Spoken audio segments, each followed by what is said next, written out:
Hello everyone, welcome to the 15th episode of our PYQ discussions for JEE Mains 2024. हम episode number 14 में 27 जुलाई 2022 का morning session वाला paper discuss कर चुके हैं और इस एपिसोड में हम उस कंटिन्यूटी में 27 जुलाई का इवनिंग पेपर डिस्कस करने वाले हैं। इसके बाद हमारे जुलाई 2022 सेशन के कुछ ही पेपर और बचेंगे, इसलिए मैं आपको याद दिला दूं कि एक कम्युनिटी पोस्ट मैं डाल चुकी हूं जिसमें मैं आपसे पोल चाहती हूं, आपका वोट चाहती हूं कि after completion of this July 2022 and we have already done April 2022, आप किस साइड यानी कि 23 के पेपर्स डिस्कस करना चाहेंगे या इनसे पहले जाते हुए 2020, 2021 या 2019, कौन से पेपर आपको ज़्यादा तकलीफ देते हैं और किन का डिस्कशन आप मुझसे एक्सपेक्ट करते हैं। बट आई नीड दैट, है ना, so that I can move smoothly after completion of this to the next phase, right. कोई कंफ्यूजन ना हो और जो भी इनपुट हम यहाँ दें वो आप तक आपके बेनिफिट के लिए, टाइम बहुत कम है, पूरी तरह से पहुँचे और हम सिंक में एक अच्छी टीम की तरह काम कर पाएँ, राइट। चलिए तो हम इसे शुरू करें, लेकिन शुरू करने से पहले let me remind you that if you haven't subscribe to our channel yet, do subscribe it right away. और अगर आपको हमारे ये वीडियो पसंद आ रहे हैं, हमारे ये एफर्ट आपको अच्छे लग रहे हैं, तो do not forget to share our channel with your friends, family, peers and hit the like button at the end of this particular video, right. अगर आपको किसी और कोर्स वगैरह की ज़रूरत हो और किसी पर्टिकुलर चैप्टर की ज़रूरत हो, तो इसी पर्टिकुलर वीडियो के डिस्क्रिप्शन में I have shared the link for the application, right, chemistry academy application. आप उसे डाउनलोड करें and go through the different courses. और अगर आपको किसी में कोई परेशानी हो, कोई इंक्वायरी हो, feel free to ask us in the chat box, और you can also call us on the phone number which is mentioned in the about section of our this channel। ठीक, आइए शुरू करते हैं। तो question number 1, the structure of A in this given reaction is. अब ये जो reaction आपको दे रखी है, ये मैकेनिस्टिक सवाल है, डायरेक्ट नहीं आप कर सकते। RCOCH2H, आप जानते हैं कि alpha hydrogen of aldehyde and ketone behaves acidic, और जब बेस दे रखा है तो बेस यहाँ अटैक करेगा और एसिड बेस रिएक्शन के वजह से आपको यहाँ RCH2 माइनस इलेक्ट्रॉन पेयर बनाई है मैंने, ये बनेगा। इसका जो हाइब्रिड होता है हम उसे कहते हैं इनोलेट आयन। इसका एक और रेजोनेटिंग स्ट्रक्चर है, राइट, और वो रेजोनेटिंग स्ट्रक्चर है RCO minus double bond H2। इसको अगर मैं कह रही हूँ रेजोनेटिंग स्ट्रक्चर नंबर 1 और इसे कह रही हूँ रेजोनेटिंग स्ट्रक्चर नंबर 2, ठीक। तो अगर हमसे पूछा जाए स्टेबिलिटी किसकी कैसी है, स्टेबिलिटी तो RS2 is more stable than 1। Why? Because the negative charge bearer is more electronegative atom, oxygen। ठीक, और अगर हमसे पूछा जाए न्यूक्लियोफिलिसिटी कैसी है, तो हम कहेंगे न्यूक्लियोफाइल के तौर से स्ट्रक्चर 1 मतलब carbon centre will act as a better nucleophile than 2 because carbon is more electronegative। तो ये पॉइंट मुझे क्यों चाहिए? Why do I want that nucleophilicity point? Because once you identify which centre will act as nucleophile, अगली step that is CH3CH2Br पर ये nucleophilic attack ही use किया जा रहा है और ये SN2 रिएक्शन होगी। यहाँ इसमें कोई कैरलिटी वगैरह का यूज नहीं है, पर अगर कभी हो तो आप ध्यान रखें ये अटैक SN2 होता है, CH2 CH3। तो ये देखिए, ये था ओरिजिनल कीटोन और ये अल्काइल हैलाइड से आया हुआ इथाइल, तो it is a chain elongation, right. और कीटोन कीटोन ही बना रहा, alcohol not possible, alcohol not possible, no answer is C. ये हमारा ओरिजिनल कीटोन और ये इथाइल से चेन इलोंगेशन किया गया है। चलिए सेकंड क्वेश्चन पर। A very good question again, very mechanistic, पूरा डिटेल आपको आना चाहिए। मेजर प्रोडक्ट बी, दो अलग अलग फंक्शनल ग्रुप की प्रॉपर्टीज यहाँ यूज कर ली गई है ना। पहले तो आपको अल्कीन पर अटैक अच्छे से आना चाहिए। CH3 CH3 double bond CH3, इस पर ब्रोमीन का अटैक किया तो ये बन गया CH3 साइक्लिक ब्रोमोनियम, है ना। हमेशा साइक्लिक ब्रोमोनियम ही बनेगा। अब इस पर मीडियम में जो भी न्यूक्लियोफाइल हो, कुछ नहीं तो Br- या फिर सॉल्वेंट वाटर हो सकता है। यहां पर इस क्वेश्चन में सॉल्वेंट आपको ईथर दे रखा है। अब ये ईथर जब अटैक करता है, ये मोर सब्स्टिट्यूटेड या मोर स्टेबल कार्बोकैटायनिक साइट पर अटैक करता है। ठीक, ये अटैक करा OCH3H positive, CHBr now this will lose H plus, है ना, मीडियम में वापस चला जाएगा ये, तो बन गया CH3 OCH3 CHBr, ये आपका कंपाउंड बना। अब ये आपका ईथर बन चुका है। ये आपका कंपाउंड ए है, ईथर। यहां से सवाल चेंज होता है और अब ये चला fusion of ether with HI पर। ईथर की सबसे इंपॉर्टेंट रिएक्शन यही है। सेकेंड इंपॉर्टेंट आप कह सकते हैं Williamson ether formation reaction. Otherwise सबसे ज्यादा क्वेश्चन आप इस HI से ही पाएंगे। ईथर को ऑक्सीजन के यहाँ से टुकड़े करने में दो एसिड यूज हो सकते हैं, या तो HI या HBr। ठीक, तो पहली स्टेप तो ऑफ कोर्स इस ईथर का प्रोटोनेशन होगी, लेकिन अब ये I- SN1 अटैक करे या SN2, ये इस ऑक्सीजन से अटैच जो दो अल्काइल होंगे वो डिसाइड करते हैं कि अटैक कैसा होगा। अगर उनमें से एक भी 3 डिग्री होता है तो अटैक SN1 होता है। और SN1 मतलब यहां से आपको कार्बोकैटायन बनेगा और आयोडाइड जो है उस कार्बोकैटायन पर अटैक करेगा। तो 3 डिग्री वाली साइट पर हमारा आ गया है आयोडीन और वो मिथेनॉल अलग हट गया। ठीक, अगर ये 3 डिग्री नहीं होता, 1 डिग्री या 2 डिग्री होता, तो रिएक्शन होती SN2 और तब आयोडाइड जो है वो CH3 पर अटैक करता। ओके, और CH3 पर अटैक करता तो ऑप्शन ये ए आपका बनता, CH3I प्लस ये अल्कोहल तैयार होता। तो इस समय ये गलत है और करेक्ट आंसर आपका आया बी, जिसमें 3 डिग्री पे आयोडीन देखिए और 2 डिग्री पे ब्रोमीन आ रहा है। सी और डी तो बिल्कुल ही गलत है क्योंकि OH तो नहीं है और ये ब्रोमीन और आयोडीन की पोजीशंस एकदम गलत है। ठीक, तो आंसर क्या आया हमारा? Answer is B. Let's move to question number 3। Question number 3 is based on name reactions. यहाँ नेम रिएक्शंस दी हुई हैं, उन पर ये सवाल है। अब ये सारी नेम रिएक्शन एनसीईआरटी में गिवन है और आपको प्रैक्टिकली बस वही नेम रिएक्शंस नाम से याद होनी चाहिए जो एनसीईआरटी में मेंशन है। वो बिल्कुल अच्छे से और पक्के से याद होनी चाहिए।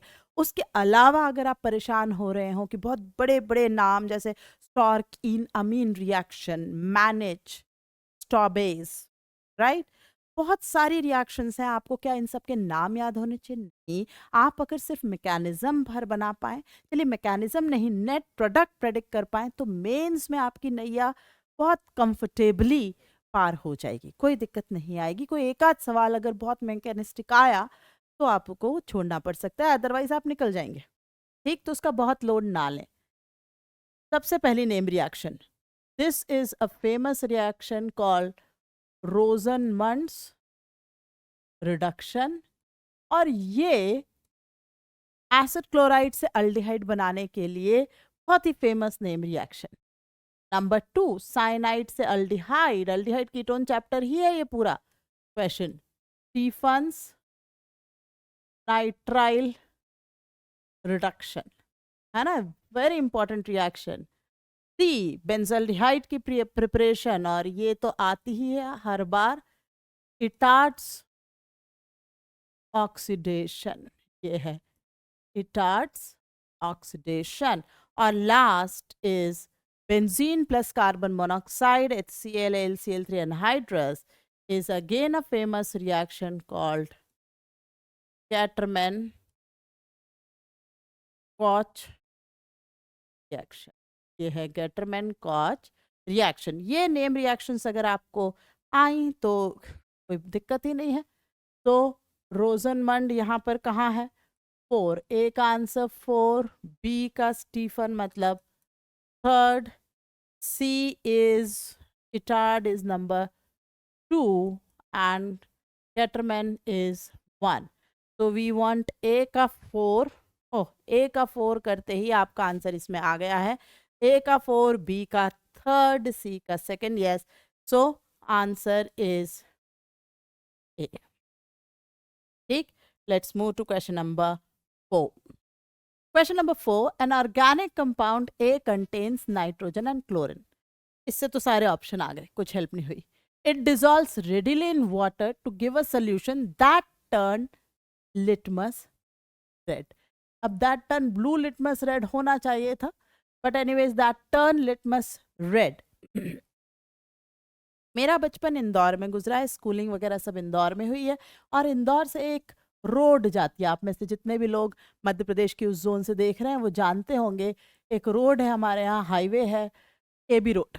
हमने इसी से याद कर रखा है, acid turns blue litmus red, right, acid turns blue litmus red, AB road. तो इसका मतलब है this solution should be acidic, and if this should be acidic, ये ऑप्शन आपका गया क्योंकि ये एसिडिक नहीं है। आप ये पूछ सकते हैं कि बाकी भी हमें एसिड नजर नहीं आ रहे हैं, नहीं, इनको मैं आपको समझा दूंगी कि ये एसिडिक बर्ताव करेंगे सोल्यूशन में, क्योंकि देखिए ये NH2.HCl salt of weak base strong acid, तो एक्वस कंडीशन में कैसा बिहेव करेगा? एसिडिक। CH2NH2.HCl एसिडिक, और ये एनिलीनियम हाइड्रोक्लोराइड है NH2.HCl। क्लियर? तो ये सोल्यूशन में सारे के सारे एसिडिक रह गए, तो हमारे A, C और D अभी जो बिल्कुल दौड़ में शामिल है। Titration of compound A with standardised base indicate that the weight is this much. ठीक है, देखेंगे क्योंकि मॉलिक्यूलर वेट कैलकुलेशन मुझे अभी बहुत ऐप्ट नहीं लग रहा है। Let us first complete the question. When a sample of A is treated with aqueous NaOH, a liquid separate which contains N but not chlorine. Treatment of the obtained liquid with nitrous acid followed by phenol gives orange precipitate. Diazonium salt की reaction पूछ ली गई है, लेकिन उससे पहले ये NaOH वाली चीज मैं आपको समझाऊं। अब ये जितने भी सॉल्ट मैंने यहाँ लिखे हैं, ये सॉल्ट कैसे थे? These were salt of weak base and strong acid. इस पर जब NaOH डाला गया तो NaOH कैसा हो गया? Strong base. तो स्ट्रॉन्ग बेस क्या करेगा? Strong base will displace weak base from the salt. ये जो वीक बेस है इसको डिस्प्लेस करेगा, खुद का सॉल्ट बना लेगा। तो स्ट्रॉन्ग एसिड हमारे तो तीनों ही एग्जाम्पल में HCl है, तो हम कह सकते हैं कि NaCl सॉल्ट बना और वीक बेस जो है वो फ्री हो चुका है। अब ये वीक बेस क्या है? अगर ऑप्शन ए है आंसर तो वीक बेस ये कंपाउंड होगा। अगर ऑप्शन सी आंसर है तो वीक बेस हमें ये मिलने वाला है, और ऑप्शन डी आंसर निकला तो वीक बेस एनिलीन होगा। अब हमें इन तीनों वीक बेस में से डिसाइड करना है कि क्या होगा। हमें ये दिया है कि अब ये जो वीक बेस बनता है, treatment of the obtained liquid, तो that obtained liquid is this. Okay, इस वीक बेस लिक्विड के साथ क्या कर रहे हैं ये लोग, नाइट्रस एसिड डाल रहे हैं। अब आप लोगों को पता ही है कि नाइट्रस एसिड डायरेक्ट तो होता नहीं है, हम लिखते HNO2 है, but it is NaNO2 plus HCl, right. तो ये NaNO2 प्लस HCl जो है यहाँ रिएक्शन में है, राइट। तो ये NaNO2 प्लस HCl इस पर क्या ऐसा बना रहा होगा, कुछ चीज बनी है यहाँ पर जिस पर फिनॉल की रिएक्शन के बाद हमें ऑरेंज प्रेसिपिटेट बताया जा रहा है। तो अब यहाँ आपको पहचान में आ जाना चाहिए कि अगर मैंने इन दोनों पर डाला होता नाइट्रस एसिड तो क्या बनेगा, इन दोनों पर नाइट्रस एसिड, ये तो प्राइमरी अमीन है ना, तो ये यहाँ पर कार्बोकटायन बनाएगा, रीअरेंज होकर इसका and product will be benzene. Similarly this will also form benzene. तो ये दोनों तो आंसर हो ही नहीं सकते, आंसर यहाँ से डी तो है ही, लेकिन ये डी में कौन सी रिएक्शन है ये हम थोड़ा देख लें, थोड़ा समझें कि यहाँ कौन सी रिएक्शन यूज हो रही है। तो एनिलीन जो है उस पर जब HNO2 डाला, ठीक, तो डाइजोनियम बना है PHN2 प्लस, और इसकी रिएक्शन फिनॉल के साथ अंडर माइल्ड अल्कलाइन कंडीशन जब हम कराते हैं तो हमें डाइएज़ोडाइज बनती है। जब बात फिनॉल की है तो उस डाइएज़ोडाई का जो स्ट्रक्चर है वो ये है, ठीक। अब बात है कलर की, तो आई होप आप सबको एक कलर वाली कहानी याद हो, with all due respect to Bipasha Roy, नहीं है तो आप ये यूज कर सकते हैं, बिपाशा रॉय। क्या मतलब है, बीटा नेफ्थॉल की डाइएज़ोडाई जो होती है वो रेड कलर की होती है, फिनॉल की जो डाइएज़ोडाई बनती है ये ऑरेंज कलर की होती है, और एनिलीन की जो डाइएज़ोडाई बनती है ये येलो कलर की होती है। इस तरीके से आप याद रख सकते हैं कि किस पर्टिकुलर, क्योंकि ये तीनों एनसीईआरटी में मेंशन है, ये दोनों एनसीईआरटी में और ये लैब मैनुअल में, तो ये तीन बहुत ही इंपॉर्टेंट डाइएज़ोडाई हैं जो हमसे पूछी जा सकती हैं, हमें पता होना चाहिए। तो फिनॉल से जो डाइएज़ोडाई बन रही है ये ऑरेंज कलर की है, तो ये जो है इसको कहा जा रहा है orange precipitate, and thereby confirming कि answer has to be D, right, orange precipitate, and the compound A is, this A is satisfying all the conditions. So now let's move to question number 5. Question number 5 बड़ा ही अच्छा question है क्योंकि इसने एक ही question में glucose की सारी NCERT की जो मेजर रिएक्शंस दी हुई हैं वो इसने कवर कर ली है ना। मतलब क्या है, match list 1 with list 2। List 1 में इन्होंने कुछ रिएक्शन दी है ग्लूकोज की, और लिस्ट 2 में क्या प्रोडक्ट बन रहा है ये आपको आइडेंटिफाई करके आंसर देना है। आइए ये सारी रिएक्शंस में आपको ऐड करती जाऊं, बताती जाऊं। तो ग्लूकोज का स्ट्रक्चर आपको आना चाहिए, आई होप आप सबको याद हो, it is aldohexose, right left right right, इस तरीके से आप इसके स्ट्रक्चर को याद कर सकते, ठीक। अब ये जो डी ग्लूकोज है इसकी अलग अलग रिएक्शंस में सबसे पहली रिएक्शन दी हुई है हमें विथ HI, और एनसीईआरटी इस HI के साथ पर्टिकुलरली एक्सेस वर्ड का इस्तेमाल करती है, सो मैं भी ऐड कर रही हूँ। इसमें कंप्लीट रिडक्शन देखने को मिलता है और प्रोडक्ट जो बनता है वो बनता है N-हेक्सेन, ओके। तो अगर इस पर्टिकुलर N-हेक्सेन का बनना है मतलब A का answer has to be 4। A का आंसर 4, तो आप C और D ऑप्शन हटा पाए, A और B अभी दौड़ में शामिल है, ठीक। अब हम बढ़ते हैं नंबर 2 पर। ग्लूकोज की रिएक्शन दे रखी है विथ ब्रोमीन वाटर। अब ब्रोमीन वाटर जो है वो अल्डोज और कीटोज शुगर को डिफरेंशिएट करने के लिए यूज होता है, क्योंकि अल्डोज शुगर को ये ऑक्सीडाइज कर देता है, CHO पार्ट को COH, और खुद ब्रोमीन वाटर का कलर डीकलराइज हो जाता है। बट यही चीज आपको कीटोज शुगर में नजर नहीं आती है। तो अल्डोज में क्या बनता है, जो ग्लूकोज की बात है, ग्लूकोज का स्ट्रक्चर जो बनाया हुआ है, तो आप देखिए ऊपर वाला CHO जो है सिर्फ वो COOH में कन्वर्ट किया गया, बाकी कुछ नहीं। ठीक, तो ये HOH इस तरीके से। अगर मैं जनरल अल्डोज की बात करूं तो ये कहलाती हैं अल्डोनिक एसिड्स, लेकिन अगर ग्लूकोज है पर्टिकुलरली तो उसके लिए इसका नाम है ग्लूकोनिक एसिड। ठीक, तो ये ग्लूकोनिक एसिड बनना चाहिए।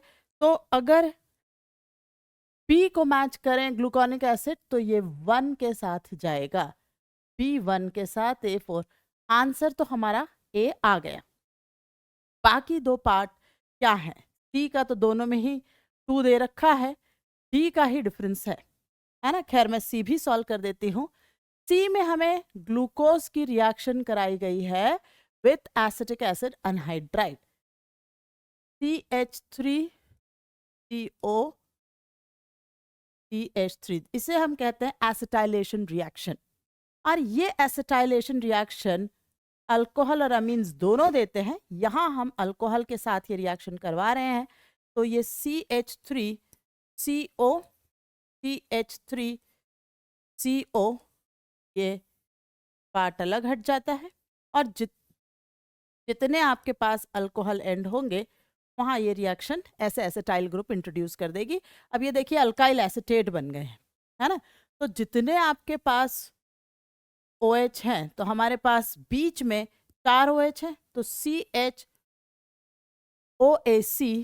4 टाइम्स और एक सबसे नीचे CH2OAC। तो टोटल आप देख सकते हैं 4 and 1 5। So we have got glucose penta acetate. Last जो रिएक्शन है वो दे रखी है विथ HNO3। HNO3 जो है वो अल्डिहाइड को भी, और ये जो 1 डिग्री साइट है अल्कोहल की, इसको भी एसिड में ऑक्सीडाइज कर देता है।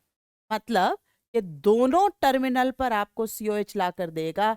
बाकी जो सेंटर की चीजें हैं उनमें कोई चेंज नहीं हुआ, वो ऐसे ही कंटिन्यू हो गई। ये देखिए इस तरीके से कंपाउंड बन गया, और इन्हें कहा जाता है saccharic acid. These are called saccharic acid. Particularly अगर ग्लूकोज की तो ग्लूकैरिक एसिड भी कहा जा सकता है, otherwise general for aldose we call it saccharic acid. तो कंप्लीट करते हैं।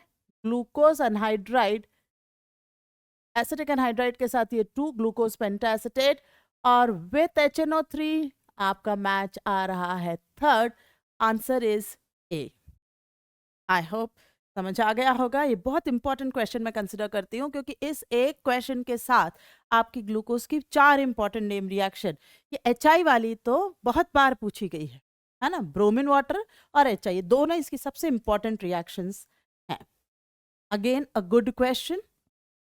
फिर से लिस्टिंग पर ही है, list 1 with list 2।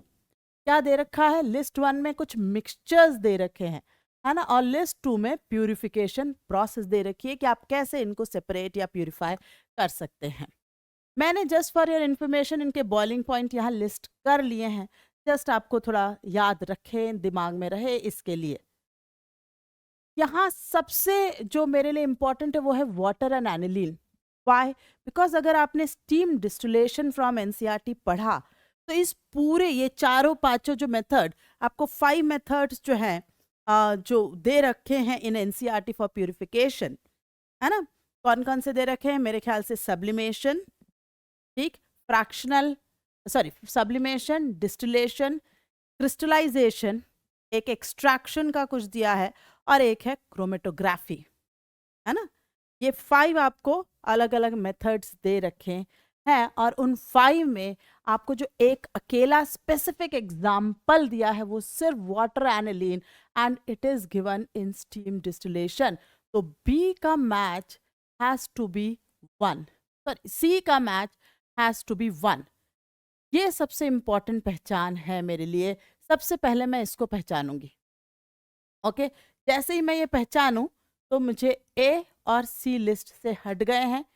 D is something which is not of much concern, yes, but क्योंकि सब्लिमेशन नेफ्थलीन जो है नेफ्थलीन आपको सबलाइम करता मिलता है। आप सब घर में जानते हैं कि हम कपड़ों में, बुक्स में, दिवाली की सफाई के समय जो वाइट वाइट बॉल्स रखते हैं वो अगली दिवाली तक या बल्कि उससे 2 4 6 महीने पहले ही उड़ चुकी होती है। वो सब्लिमेशन नेफ्थलीन दिखा रहा है। नमक का आपने अगर ढक्कन खुला भी छोड़ दिया तो सबलाइम नहीं होता, वाटर एब्जॉर्ब कर लेता, that is a different story, पर वोलेटाइल ऑफ नहीं होता। तो ये नेफ्थलीन एंड सोडियम क्लोराइड वाली जो कहानी है ये 2 पर सब्लिमेशन पर जाएगी। नेफ्थलीन सबलाइम करेगा, आप उसे अलग से इन्वर्टेड फनल में रोक कर और फिर ले सकते हैं। तो आपका सी और डी का पॉइंट हुआ जिससे हमें ए और डी तक बात पहुंची। अब आया ए और बी। क्लोरोफॉर्म और एनिलीन बहुत बड़ा बॉइलिंग पॉइंट डिफरेंस है। तो आई अज्यूम कि इस पर्टिकुलर कंडीशन में आपको इसके लिए डिस्टिलेशन का इस्तेमाल करना चाहिए। मतलब ए को डिस्टिलेशन यानी थर्ड में जाना चाहिए। Now the thing is benzoic acid and naphthalene automatically चलते चलते 4 पर आ तो गया और इससे आंसर आपका A3 B4 C1 D2 आ तो गया, लेकिन ये फ्रैक्शनल क्रिस्टलाइजेशन शायद आपको समझ में नहीं आया होगा। तो मैं आपको बताऊं कि बेंजोइक एसिड और नेफ्थलीन नॉर्मल रूम टेम्परेचर पर ये दोनों कुछ वाटर सॉल्युबिलिटी नहीं दिखाते हैं, इनकी कोई सॉल्युबिलिटी नहीं है। तो हम क्या करते हैं, हमने मान लीजिए बीकर लिया और इसमें हमने वाटर डाला। अब इसके अंदर हमने हमारा मिक्सचर, ठीक, मिक्सचर डाल दिया। ये मिक्सचर आपको वहां लिखा हुआ है कि बेंजोइक एसिड नेफ्थलीन दोनों ही सॉल्युबल नहीं है। Now you start heating it.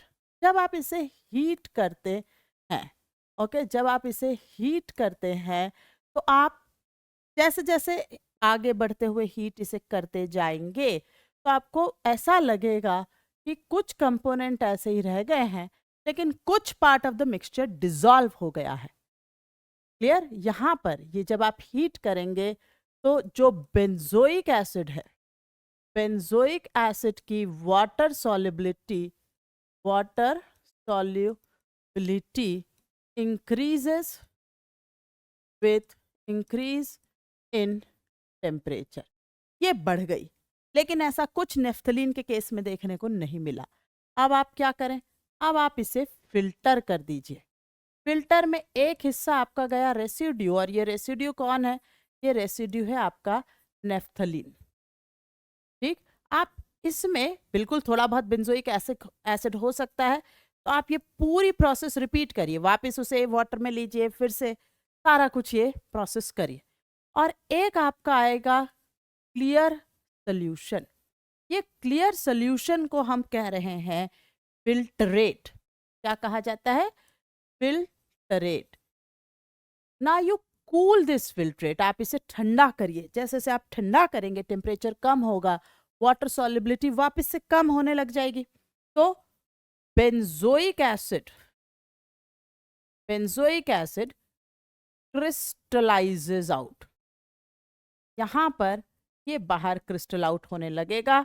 आप इसे कलेक्ट कर लीजिए, आप इसे फिल्टर करके सेपरेट करके कलेक्ट कर लीजिए। तो इस तरीके से आप यहाँ क्रिस्टलाइजेशन का method for separation of benzoic acid and naphthalene use कर सकते हैं।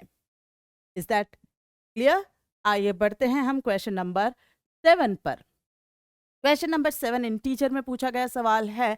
आपको दिया गया है कि टॉलिन से आप बना रहे हैं बेंजल्डिहाइड। ठीक, in the above reaction toluene कितना लिया गया है, 5 gram, is converted to benzaldehyde with 92% ये लिए दो इंफॉर्मेशन दी है। And the amount of benzaldehyde produced is dash into 10⁻² grams. ये एक बहुत बड़ा गड्ढा है। गड्ढा मतलब क्या? ये गड्ढा इस सेंस में मैं बोल रही हूँ कि आप पूरा सवाल सॉल्व कर देंगे और जब OMR में टिक करने जाएंगे यहाँ आप गलती कर सकते हैं।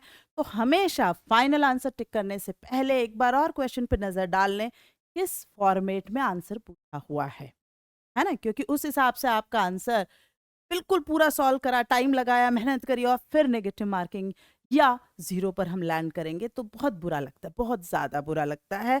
तो थोड़ी सी सावधानी, अगर ऐसे हमारे 2-3 सवाल भी पीसीएम में बच गए तो आप समझते हैं रैंक पर सिलेक्शन पे कितना फर्क पड़ेगा। सो बी केयरफुल कि क्वेश्चन किस तरीके से आंसर चाह रहा है ना। आइए तो बढ़ें टॉलिन से बेंजोल्डिहाइड। अब टॉलिन से बेंजोल्डिहाइड की बात जो करी गई है, रिएक्शन हमसे कुछ पूछी नहीं जा रही है, कुछ हमें रिएजेंट वगैरह की बात नहीं की जा रही है, लेकिन मुझे ये समझ आ रहा है कि इसके 1 मोल से इसका 1 मोल बनना चाहिए। अब इसके 5 ग्राम है, तो 5 gram upon molecular weight of toluene. Now what is the molecular weight of toluene? Let us see. Toluene is C7, H कितना है? 5, 6, 7, 8 है ना। तो कितना हुआ ये? 92 ग्राम्स। तो this is the number of moles of टॉलिन। और इस हिसाब से बेंजोल्डिहाइड के कितने नंबर ऑफ मोल्स बनने चाहिए थे? 5 upon molecular weight of toluene, कितने मोल्स बनने चाहिए, multiplied by molecular weight of benzaldehyde, कितने ग्राम्स बनने चाहिए। पर ये कब? when the yield is 100%. this when yield is 100%. but yield तो कैसी है? but yield is 92%. therefore benzaldehyde formed is this whole, है ना, multiplied by 92 upon 100. तो मॉलिक्यूलर वेट ऑफ बेंजल्डिहाइड भी हमें चाहिए C7H56O. तो it is 84 plus 6 90, 106 grams, right. ये 106 ग्राम्स है। तो लेट अस सी कि हम यहाँ क्या लिखेंगे। तो it is 5 upon 92 into 106 multiplied by 92 upon 100. It is a very direct calculation as you all can see, है ना। ये सीधी कैलकुलेशन है। 530 अपॉन 100। तो आई थिंक अब आपको कुछ करना ही नहीं, इसी चीज़ को तो आप लिख सकते हैं 530 multiplied by 10⁻⁻2 grams. So it is 530. And therefore you can see answer given by NTA was also 530. कई बच्चे जल्दबाजी में इसमें हो सकता है 5.30 टिक करके आए हों। तो just be careful about the question language. ठीक, ये भी एक गलती का बहुत बड़ा जगह होती है जहां लोग गलती करके आ जाते हैं। चलिए, इसी के साथ हमारा 27 जुलाई 2022 का ये paper discussion of the evening session यहाँ खत्म होता है। अब हम सिर्फ 3 या 4 ही और हमारे पेपर्स बचे हैं जुलाई 2022 के लिए। इसलिए मैंने आपसे पहले भी कहा है, दोबारा कह रही हूँ कि I am having one poll on our community post of the channel. Please just 1 second से भी कम आपको टाइम लगेगा, आप बताएं कि which paper of mains you want further to be discuss. जहाँ तक इसके सेशन 1 यानी 2022 के सेशन 1 के पेपर्स का सवाल है, वो ऑलरेडी डिस्कस्ड और चैनल पे अवेलेबल है। अगर आपको कोई परेशानी हो आप कमेंट सेक्शन में मुझसे पूछें, आई विल शेयर। ठीक, तो आप उस पोल में पार्टिसिपेट करके थोड़ा मुझे हेल्प करें so that we can go on the right track as per what is your requirement, right. Besides this, इसी पर्टिकुलर वीडियो के डिस्क्रिप्शन में आपको केमिस्ट्री एकेडमी एप्लीकेशन की लिंक भी मिलेगी, जहां आपको अलग अलग चैप्टर के कोर्स, अगर आपको किसी पर्टिकुलर चैप्टर में हेल्प चाहिए उसके लिए सारे अवेलेबल हैं। Full syllabus course for advance, yes. There is a crash course for JEE 2024 at much discounted rate currently. आप उसका इस्तेमाल करें। Visit the app, download the app अगर आपने अभी तक ऐप डाउनलोड नहीं करी है तो। ठीक, चलिए तो फिर मिलते हैं नेक्स्ट वीडियो में, नेक्स्ट एपिसोड में इस सीरीज के साथ 28th का पेपर डिस्कस करेंगे। Till then take care, bye bye, thank you. हाँ, जाते जाते लाइक बटन ज़रूर आप प्रेस करके जाएं, और अगर आपने अभी तक हमें सब्सक्राइब नहीं किया है तो अभी के अभी हमारे चैनल को सब्सक्राइब करें। Bye bye.